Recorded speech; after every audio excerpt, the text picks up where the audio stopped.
Hello বন্ধুরা, 1234.com YouTube চ্যানেলে তোমাদের স্বাগত জানাই। আজকে আমার গলাটা একটু ভার ভার আছে, আমার গলায় কিন্তু একটু টনসিল হয়েছে, তো তোমরা একটুখানি ম্যানেজ করে নিও, বুঝতে পারছো আমার গলাটার জন্য। তো আজকে আমি বানাতে চলেছি চিকেনটা না আমি মানে কোনো রকম মশলা মানে খুব একটা মানে কষাবো না, কিচ্ছু করবো না, কিন্তু একটু অন্যরকম হবে। কিরকম হবে পুরো ভিডিওটা দেখতে হবে। তার জন্য তো বুঝেই গেছো চিকেন রান্না করছি। দেখো চিকেন নিয়েছি, পেঁয়াজটাকে গ্রেট করে নিয়েছি, আলু নিয়েছি, আর আদা গ্রেট করে নিয়েছি, রসুনটাকে জাস্ট হালকা একটুখানি নোড়া দিয়ে থেতো করে নিয়েছি, আর লঙ্কাটাকে মাঝখান থেকে চিড়ে নিয়েছি। আর কি মশলা নিয়েছি দেখো, ধনে গুঁড়ো, জিরে গুঁড়ো, গোটা গোলমরিচ নিয়েছি, তেজপাতা নিয়েছি, আর 4-5টা শুকনো লঙ্কা গোটা নিয়েছি, আর লবঙ্গ, দারচিনি, এলাচ, পুরো এগুলো গোটা মশলা নিয়েছি। এবার পুরো ভিডিওটা দেখো আমি কিভাবে করব। তো প্রথমে তো আমাকে আলুটা ভেজে নিতে হবে। দেখো আমি গ্যাসে কড়াই বসিয়ে দিচ্ছি, আর তাতে সর্ষের তেলও দিয়ে দিয়েছি। তেল গরম হয়ে গেছে, এবার আমি আলুগুলো দিয়ে দিচ্ছি। মাংসতে একটু আলু না হলে কি চলে বলো?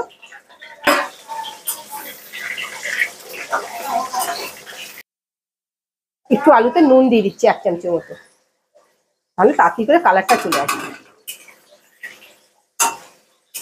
ভাজাও হবে আর কালারটাও চলে আসবে। দেখো আলুগুলো খুব সুন্দর ভাজা হয়ে গেছে, দেখছো কি সুন্দর ভাজা হয়ে গেছে। এবার আলুগুলোকে তুলে নিচ্ছি।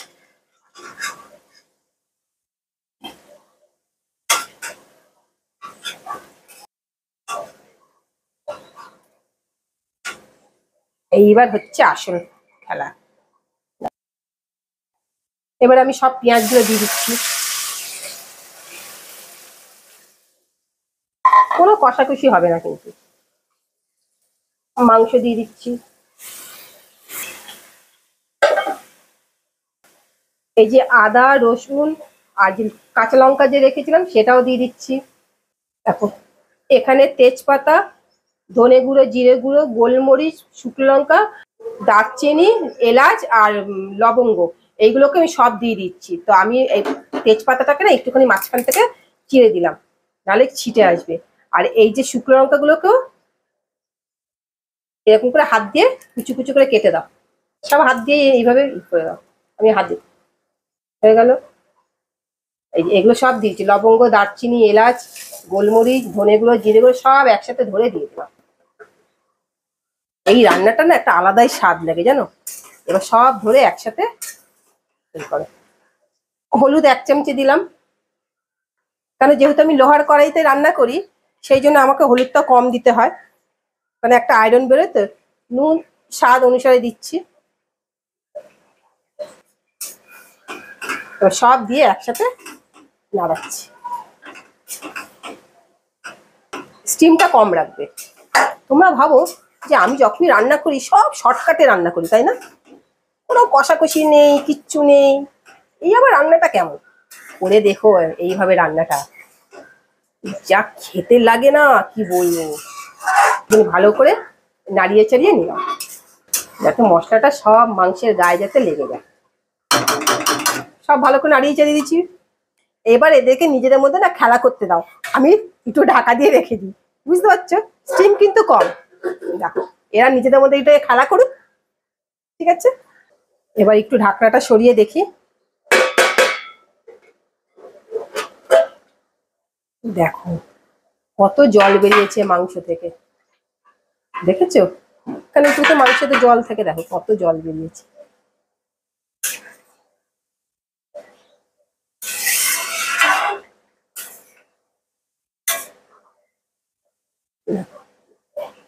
তোমাকে এক্সট্রা কোনো কিছু দিতেই হবে না, এটা কষুক।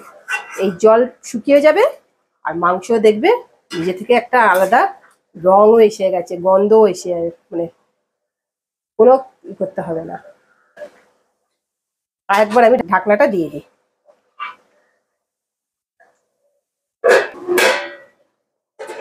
এবার একবার ঢাকনাটা তুলে দেখি। বাহ কি সুন্দর কালার আসছে, দেখো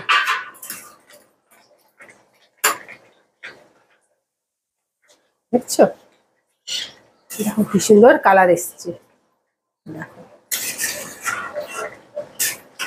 মাংসটা ধোয়ার সময় মনে হয় মাংসের মধ্যে একটু জলটা বেশি রেখে দিচ্ছে, অনেক জল ছেড়ে গেছে মাংসে। মাংসটা সেমি সেদ্ধ হয়ে এসছে, মানে হাফ সেদ্ধ হয়ে গেছে। এবার না আমি আলুগুলোকে দিয়ে দেবো।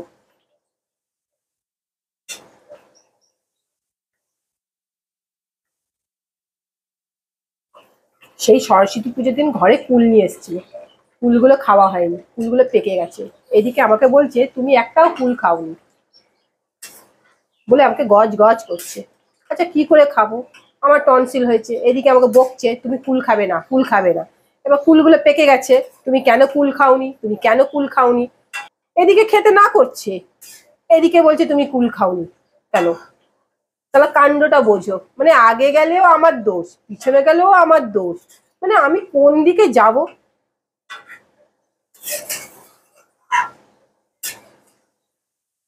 যাক, কথা বলতে বলতে ই করবো না, আমার এদিকে মাংসটাই গন্ডগোল হয়ে যাবে। তারপর যখন একটু গন্ডগোল হয়ে যাবে তারপর বলবে কি হয়েছে, একটু নুনটা আগে দেখে নি। নুনটা ঠিকই হয় প্রতিবারই। এবার আলুগুলো দিয়ে দিচ্ছে তো, ঝোলটা টেনে নেবে। মাংসটা মোটামুটি সেদ্ধ হয়ে গেছে, এবার স্টিমটাকে তোমরা বাড়িয়ে দিতে পারো। এবার ঢাকা দিয়ে দিলাম। এবার যতটুকু মাংস সেদ্ধ হওয়ার সেটাও সেদ্ধ হয়ে যাবে, আর আলুটাও সেদ্ধ হয়ে যাবে।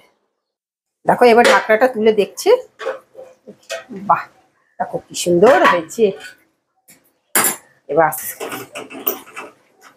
আস্তে আস্তে করে একটু নাড়িয়ে দিই।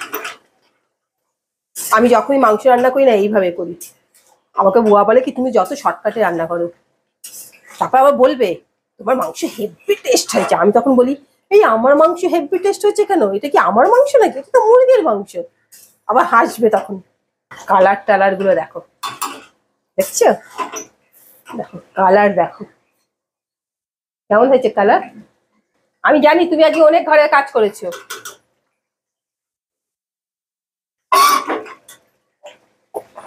সেই জন্য তোমাকে একটা গিফট। আমার হয়ে গেছে, এবার আমি গ্যাসটা বন্ধ করে দিচ্ছি।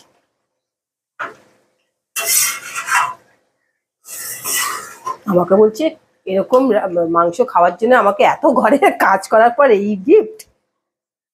এবার আমি এটা তুলে নেব। এটাই তৈরি হয়ে গেল আমার, দেখো চিকেন কষা। দেখো তৈরি হয়ে গেল আমার চিকেন কষা। কেমন লাগলো আমার এইভাবে চিকেন কষার রেসিপিটা? ভালো লাগলে অবশ্যই একটা সাবস্ক্রাইব করুন, আরো বেশি ভালো লাগলে একটা লাইক শেয়ার আর কমেন্ট করুন।